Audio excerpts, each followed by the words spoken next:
there, everybody, and welcome to the Happiness Jungle TV show with yours truly, your Chief Happiness Officer, Lindy Eldridge. I am more than stoked today because I am in our home studio in Nashua, New Hampshire, sitting with my co-host, Cami Baker. And today we want to talk to you about not allowing your past to dictate your future.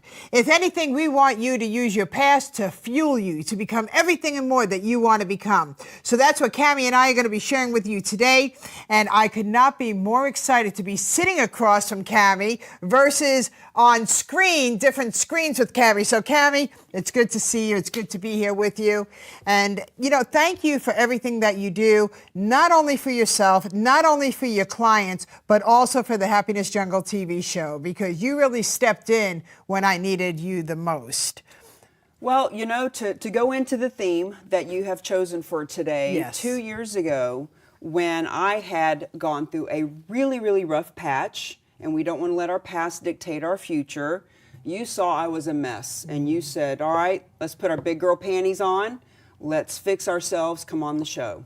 And I came on the show, and then a few months later, when your mother was in a situation where you needed to be with her, and I was able to step in as your co-host, I was just beyond honored that, having seen what a mess I had become, you were like, you know what? You're back. Yeah. You're back with a vengeance. You're back to help and to really, you know, serve those that you're here to serve, and I want you to help with the show. So thank you for having trust in me. Are you kidding me? You know, and that's a great place to start, if that's okay with you. Okay, when you came back from a very dark situation, and I remember that day. I remember that day like if it was yesterday. I remember you sending me a text. I'm back in New Hampshire. That evening, I was doing a dream board event. Do you remember that?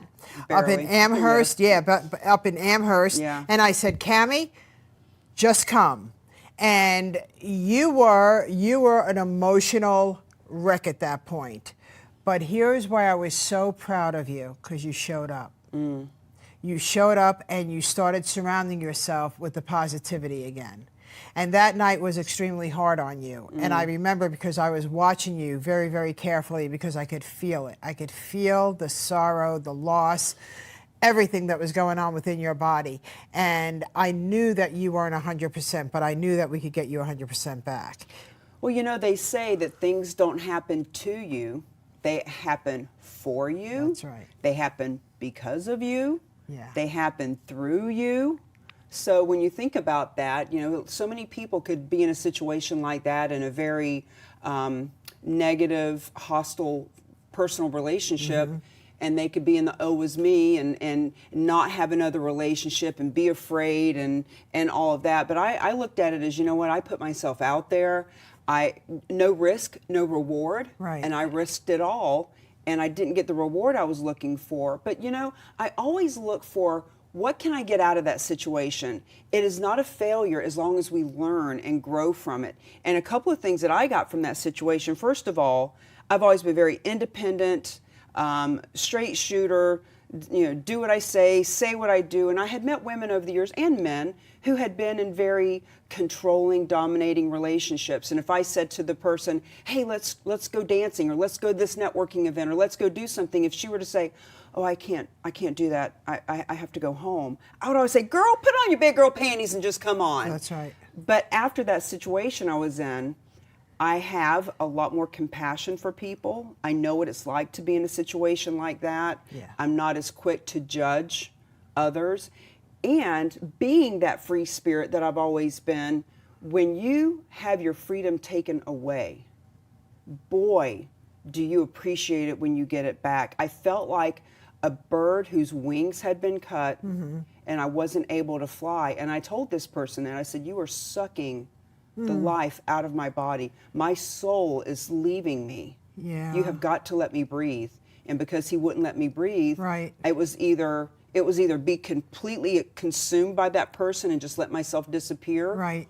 or get out and save myself. And I chose the latter, and that's why we're here. Yeah, and I love that. You know, my first book, Tears of Fears Behind Closed Doors, I speak about the domestic violence that I was not only brought into it at the age of 18, I married into it. And I speak about how to get out safely. And if you feel like you're chained to love, you should not be chained to love. You should be linked to love. There's complete difference in that, right? So if any of our viewers feel like you are literally chained, you know, that like handcuffs, and you're just, you want it so badly, the love, and yet you're not able to receive it because it's not coming to you. Well, I had a friend of mine during that time. I was very sequestered. I wasn't allowed to talk to my friends.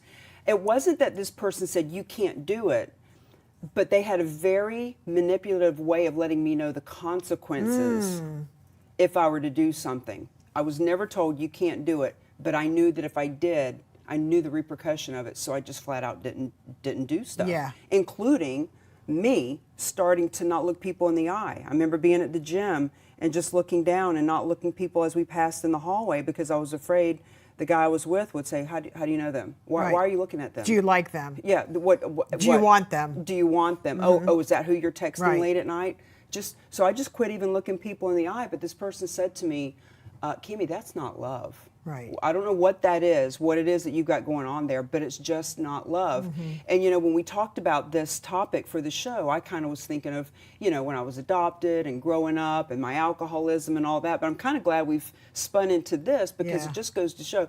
People have said to me, how can someone like you get pulled into something like that? You think of somebody that's weak or weak-minded or just doesn't have self-worth or whatever, being consumed into a relationship like that. But any of us, and to your point, we just want to be loved. Yeah. We just want love.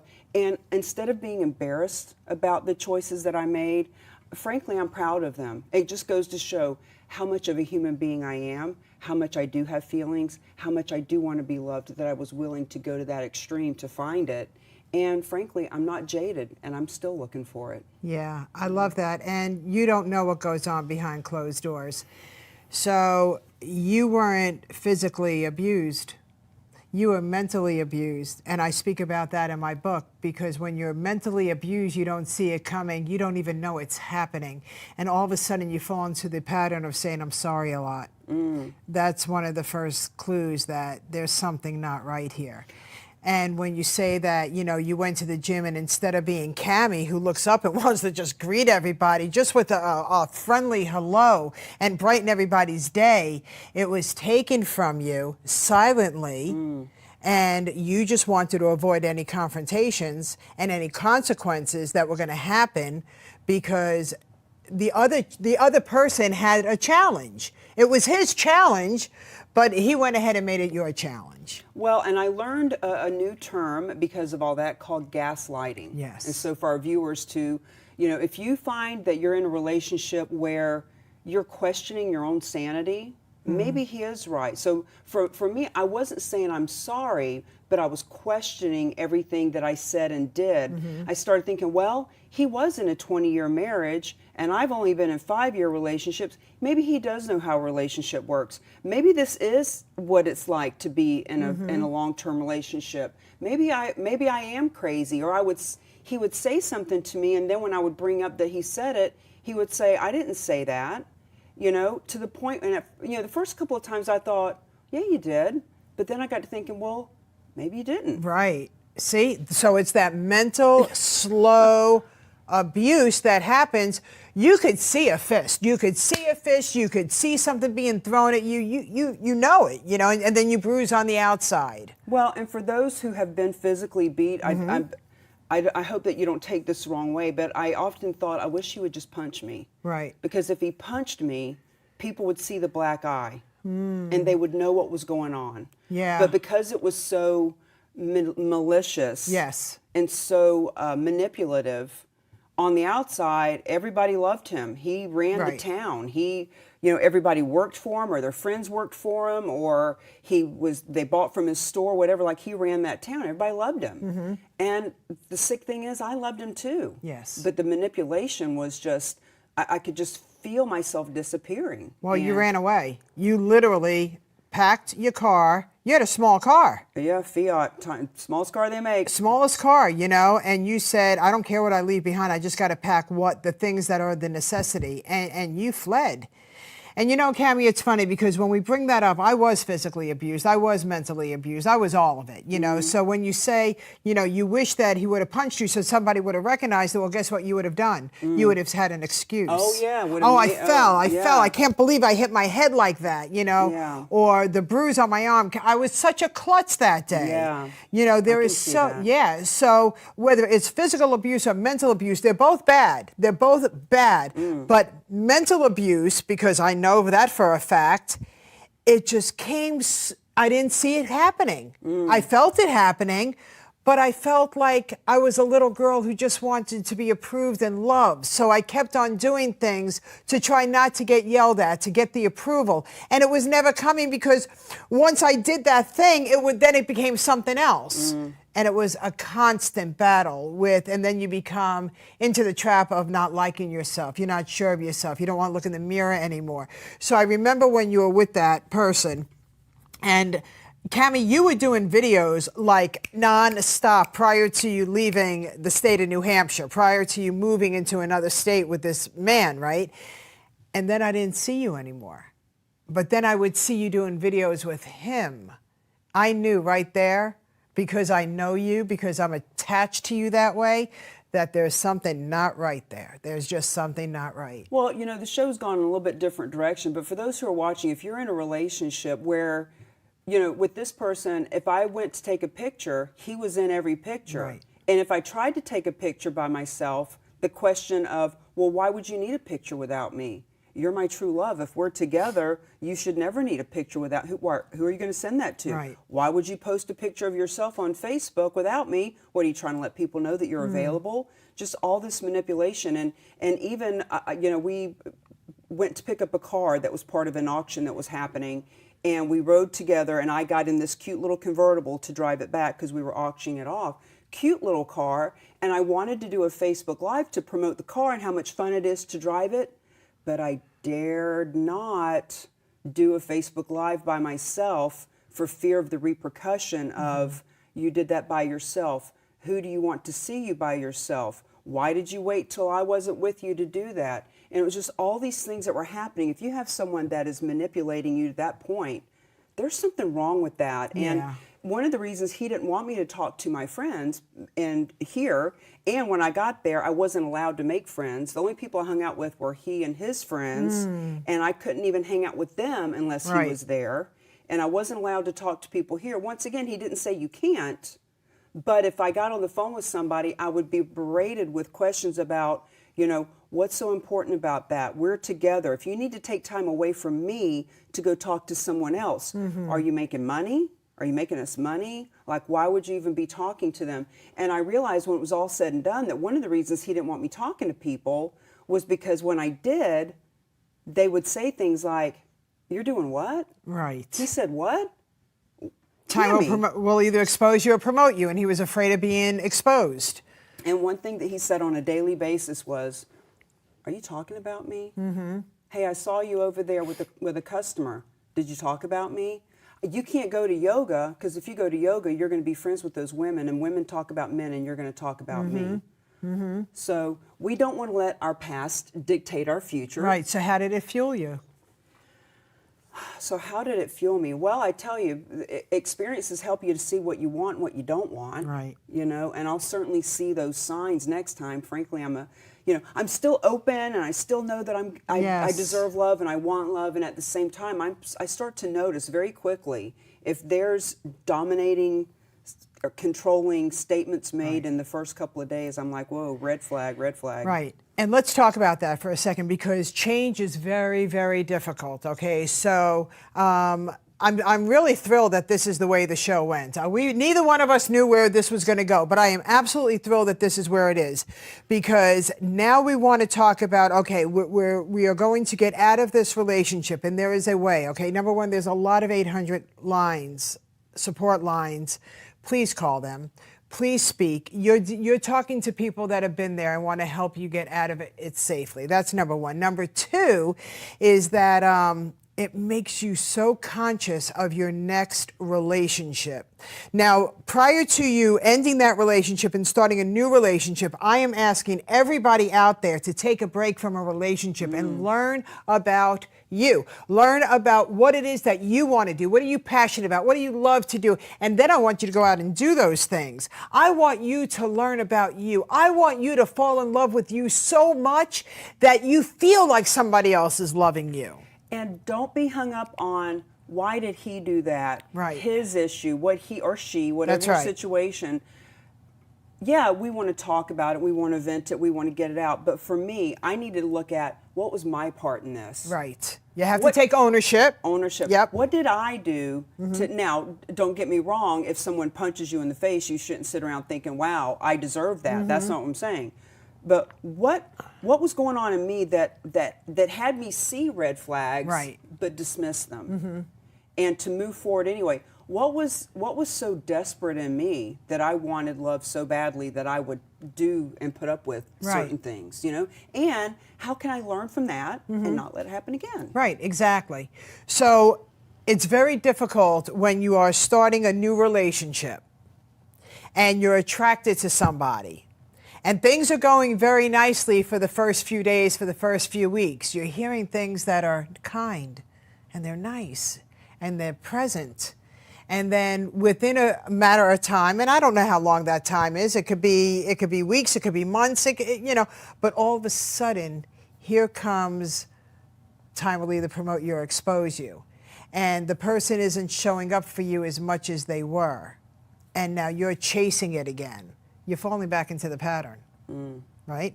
I've heard it said that if there's something that you feel like you need to say, and you don't want to say it, that's the thing you should say. Yes. And if there are things that person is doing that you're not telling your friends, then there's a problem with that. If there's something going on in your relationship and you're afraid or embarrassed to talk to your friends about it, what's that all about? Yeah. You know, because when I did talk to my friends, I didn't want them to know that I couldn't go to yoga class. Right. Like Cami Baker couldn't do a Facebook Live by herself. Right. Couldn't go to the bathroom by myself. There were no doors inside the home. Wow. And when I would go to the bathroom, he would go with me. Right. It's crazy, right? So the first thing that we all have to understand is communication is power. And when we learn, I teach a lot of people about communication and how to respond and not react, how to pause and not say what's on your mind. Just duct tape thy mouth and leave it alone, and just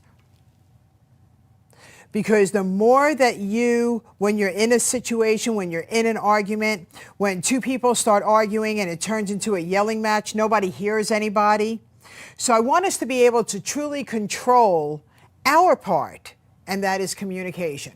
So I know with my former first husband, and he's known as Anus in the Tears of Fears Behind Closed Doors books, because that's exactly what he is. And you know what's really funny, Cami? People don't change, right? You think people change. People don't change. So I was his second wife, and then he got married a third time and a fourth time. But his third wife and myself are very close now, where he kept us separate because he didn't want her to meet me. He didn't want her to see that his wife was really a nice woman, right? The mother of his daughter, right? He didn't want that. So what she heard about me wasn't kind. But then guess what? He started to expose himself. I gave her my book after we met, and she called me after she read it. She said, I just read my life. I just read my story with him. I said, I know you did. And she has grown so much since she's also let go of the poison, right? But communication is so on your side if you allow it to be. Well, communication is key, and I like to bring a lot of different flavors to the buffet. Yeah. Because on one hand, you said, you know, watch what you're saying. You know, you want to choose. You don't want to trigger him. You don't want to trigger the person. You want to choose words. You want to respond, not react. And also, on the flip side of that, I found myself completely unable to talk. Me, right? So we would have it wasn't even really an argument. It was him telling me the law and what was going to happen and trying to get me to talk, but I felt like I was...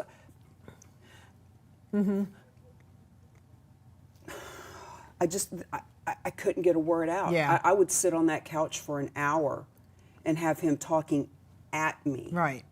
And me just completely shut down. My whole body language changes when I even think about being in that place.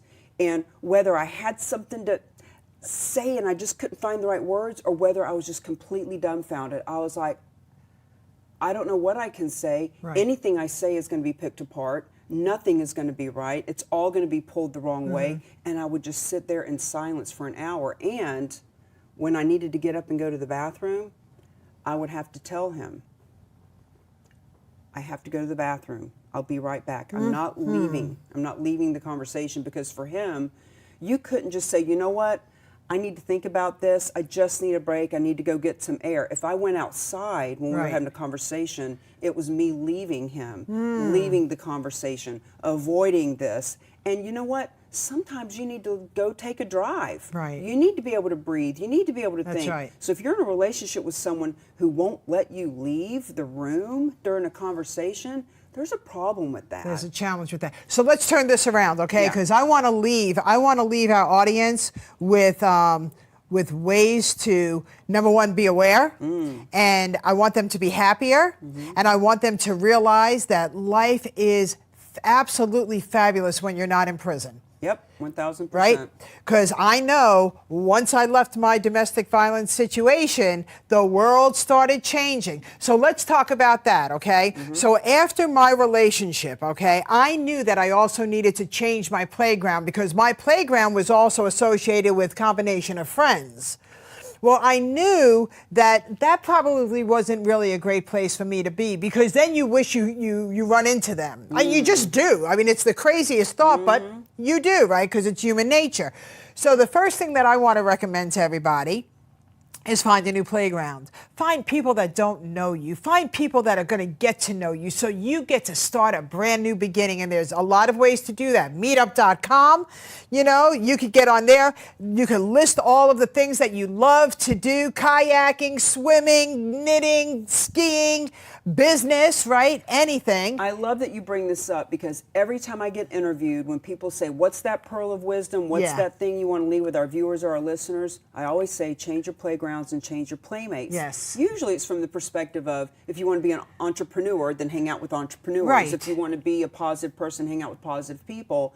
But even in this situation, it's so hard for people, but it's really one of the easiest things to do, is to change your playground and playmates. So to your point, meetup.com, there's so many ways. And for me, even recently, 30 days ago, I started working in Worcester. I got a couple of clients there, having a little bit of fun over there. I said, I want to meet a lot of people. So I started the Bra Drive. Right. We celebrate your breast cancer survivorship every October. It's Breast Cancer Awareness Month. I like to do the Bra Drive. It's fun.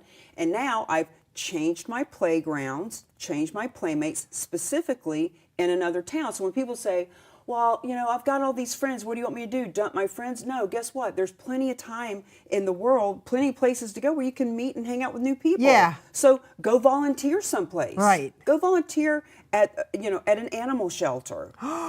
Boy, that is, Right? if you're an animal lover. Or a nursing home. Or any place. Or a with school, kids. preschool, whatever it Kids. is that's going to bring you that full of joy, right? And, when I moved back to the South Florida area, I went back to meetup.com, because I knew that I wanted to build my business down there, which, thank God, it's growing beautifully, right? It's doing very, very well. But I also wanted people to play with, because I enjoy life. So I went ahead and I put in, people that walk or kayak, so I went ahead, and it tells you they're meeting at such a place at such a time, and you go, and everybody welcomes you, because that's what it's for. Well, even for me, being an alcoholic in recovery, I don't go to the 12-step programs all the time like I did at one point. But when I get to a new area, I go find some meetings, because those are like-minded people.